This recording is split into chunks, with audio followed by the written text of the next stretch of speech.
అందరికీ నమస్కారం. ఈరోజు మనమొక చాలా ఆసక్తికరమైన కథ గురించి మాట్లాడుకోబోతున్నాం. వైరాగ్యానికి మారుపేరైన శుకదేవుడు పెళ్లి చేసుకున్నాడు. వినడానికే కొంచెం విచిత్రంగా ఉంది కదూ? బంధంలోనే విముక్తి పొందడం ఎలా సాధ్యం? దేవీ భాగవతంలో ఉన్న ఈ అద్భుతమైన కథ మనకొక గొప్ప సత్యాన్ని చెప్తుంది. తెలుసుకుందామా? అవును, మనందరి మదిలో మెదిలే మొదటి ప్రశ్న ఖచ్చితంగా ఇదే. ఏంటి? జ్ఞానోదయం పొందిన ఒక సన్యాసి పెళ్ళా? అదెలా కుదురుతుంది? ఎందుకంటే సన్యాసమంటే అన్నీ వదిలేయడం గదా. మరి పెళ్ళి అంటేనే ఒక పెద్ద బంధం. మరి జ్ఞాని అయిన శుకదేవుడు ఈ రెండిటినీ, అంటే పూర్తిగా వ్యతిరేకమైన ఈ రెండు మార్గాల్ని ఎలా కలిపాడు? అసలు ఈ కథకు ప్రాణమే ఈ వైరుధ్యం. సరే, ఇక కథలోకి వెళితే దీనికి హీరో శుకదేవుడు. ఎవరాయన? సాక్షాత్తు వ్యాసమహర్షి కొడుకు, అంటే పుట్టుకతోనే జ్ఞాని. కాని ఎంత జ్ఞాని అయినా ఆయన మనస్సులో ఒక పెద్ద ప్రశ్న, ఒక సందేహం ఉండేది. దాన్ని తీర్చుకోడానికి ఆయన ఎక్కడికి వెళ్ళాడో తెలుసా? జనక మహారాజు దగ్గరికి. అక్కడ జనకుడిని ఆయన అడిగిన ప్రశ్న చాలా చాలా లోతైనది. ఆయనేమన్నాడంటే, రాజా, మనం శాస్త్రాలు చదివినంత మాత్రాన మనసులో ఉన్న చీకటి పోదు. ఈ మాయాప్రపంచంలో, ఈ సంసారంలో ఉంటూ ఏ కోరికలు లేకుండా ఏ కర్మ ఫలాలకు అంటుకుంటూ బ్రతకడం అసలు సాధ్యమేనా అని అడిగాడు. ఆలోచిస్తే ఇది మనలో చాలామందిని అప్పుడప్పుడు వేధించే ప్రశ్నే కదా. శుకదేవుడు అంతటితో ఆగలేదండోయ్. జనకుణ్ణి సూటిగా సవాల్ చేశాడు. ఒక్క నిమిషం, మీరు చూస్తే రాజు, మీకు గెలిస్తే ఆనందం, ఓడితే బాధ ఉంటాయి. రుచి తెలుస్తుంది, నొప్పి తెలుస్తుంది, నిద్రపోతారు, మేల్కుంటారు. పైగా మీకు ఇల్లు, భార్య, సంపద అన్నీ ఉన్నాయి. ఇన్ని బంధనాల్లో ఇరుక్కుని ఉన్న మిమ్మల్ని జీవన్ముక్తుడు అని ఎలా అనగలం అని నిలదీశాడు. మరి శుకదేవుడి ఉద్దేశమేంటి? ఆయన దారి గురించి ఆయనకు చాలా స్పష్టత ఉంది. నేను మాత్రం ఒంటరిగా, దేనిమీద ఆసక్తి లేకుండా, ఏ కోరికలు లేకుండా బ్రతకాలనుకుంటున్నాను అని చెప్పాడు. అంటే ఆయన దృష్టిలో విముక్తికి ఒకే ఒక్క మార్గం, అన్నీ వదిలేసి వెళ్ళిపోవడమే. అదన్నమాట ఆయన ఆదర్శం. ఇప్పుడు చూడండి, అంత సూటిగా సవాల్ చేస్తే ఏ రాజుకైనా కోపం వస్తుంది కదా. కాని జనక మహారాజుకు కోపం రాలేదు. పైగా ఆయన ముఖంలో ఒక చిన్న చిరునవ్వు. ఆ నవ్వుతోనే శుకదేవుడి ఆలోచనా విధానాన్ని పూర్తిగా తలకిందులు చేసే ఒక సమాధానం చెప్పబోతున్నాడు. ఇక్కడే ఉంది అసలు కథ యొక్క సారాంశం. వాళ్ళిద్దరి మధ్య ఉన్న తేడా ఏంటంటే, శుకదేవుడు ఏమనుకుంటున్నాడు? విముక్తి అడవిలో ఉంది, ప్రపంచం నుంచి పారిపోతేనే స్వేచ్ఛ వస్తుందనుకుంటున్నాడు. అంటే బంధమనేది బయట ఉందాయన దృష్టిలో. కాని జనకుడేమంటున్నాడు? విముక్తి మనస్సులో ఉంది, ప్రపంచంలోనే ఉంటూ దేనికి అంటకుండా ఉండాలి. బంధం బయట కాదు, లోపల మనసులో ఉంది అని చెప్పాడనమాట. అంటే విముక్తి అంటే ప్లేస్ మార్చడం కాదు, పర్సెప్షన్ మార్చుకోవడం. జనకుడి లాజిక్ చూడండి ఎంత అద్భుతంగా ఉందో. ఆయనేమన్నాడంటే, సరే, నువ్వు అడవికి వెళ్తావు, అక్కడ నీ మనసు ఖాళీగా ఉంటుందా? ఉండదు. అక్కడున్న జింకల మీదకో, నీ చేతిలో ఉన్న దండం మీదకో, నువ్వు కప్పుకున్న చర్మం మీదకో దేనికొకదానికి అటాచ్ అవుతుంది. మనసెప్పుడూ ఏదో ఒకటి పట్టుకోవాలని చూస్తుంది. అంటే అసలు సమస్య బయట వస్తువుల్లో లేదు, అతుక్కుపోయే మనసులోనే ఉంది. ఇక్కడ అస్సలు పాయింట్ ఏంటంటే, జనకుడు బంధానికి, విముక్తికి చాలా సింపుల్ డెఫినిషన్ ఇచ్చాడు. బంధమంటే ఏంటి?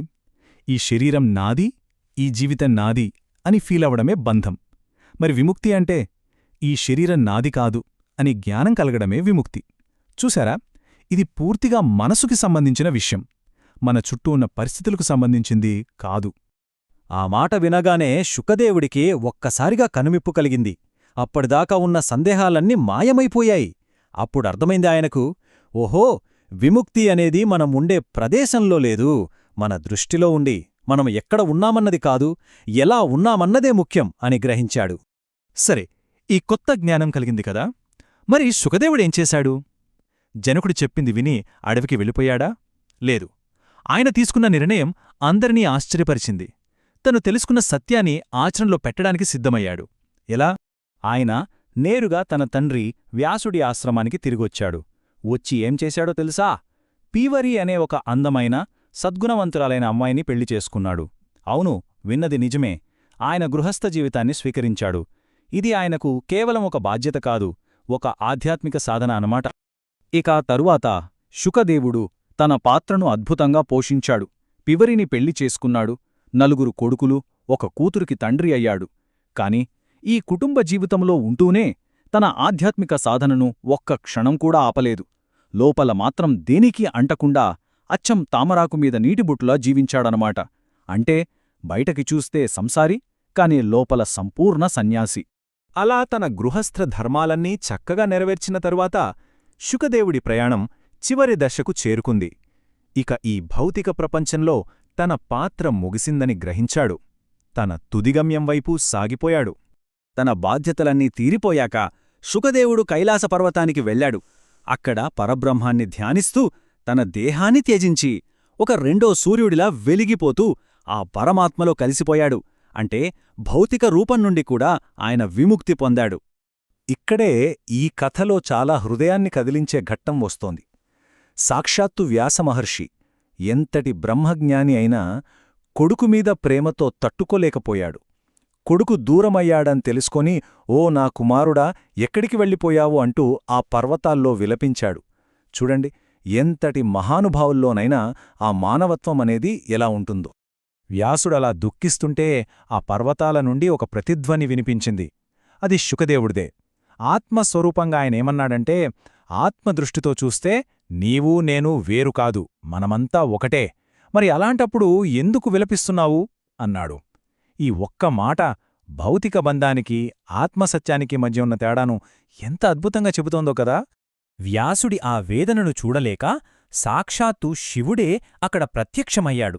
ఆయన వ్యాసుడిని ఓదార్చి, నీ కొడుకు గొప్ప స్థితిని అందుకున్నాడు, దుఃఖించవద్దు అని చెప్పాడు. అంతేకాదు, వ్యాసుడికి ఒక వరం కూడా ఇచ్చాడు. అదేంటంటే, శుకదేవుడి ఛాయారూపం, అంటే నీడలాంటి రూపం ఎప్పటికీ నీ పక్కనే ఉంటుంది అని. సో ఈ మొత్తం కథ నుండి మనం నేర్చుకోవలసిన ముఖ్యమైన పాఠాలేంటి? 1. నిజమైన త్యాగమంటే బాధ్యతల నుండి పారిపోవడం కాదు, వాటి మధ్యలో ఉంటూనే దేనికి అంటకుండా ఉండటం. 2. కుటుంబ జీవితం కూడా ఆధ్యాత్మిక సాధనకు ఒక గొప్ప మార్గం కాగలదు. 3. ఎంత జ్ఞానులైనా సరే వాళ్లలో కూడా లోతైన మానవ భావోద్వేగాలు ఉంటాయి. ఇక చివరిగా, అంతిమ సత్యమనేది అన్ని బంధాలకి అతీతమైనది. ఇక చివరగా ఈ కథ మన ముందు ఒక పెద్ద ప్రశ్నను ఉంచుతుంది. అసలు మనల్ని బంధించేది మన జీవితమా, లేక ఈ జీవితం నాది అనే మనం పెంచుకుంటున్న ఆ భావన? ఆలోచించాల్సిన విషయమే గదూ.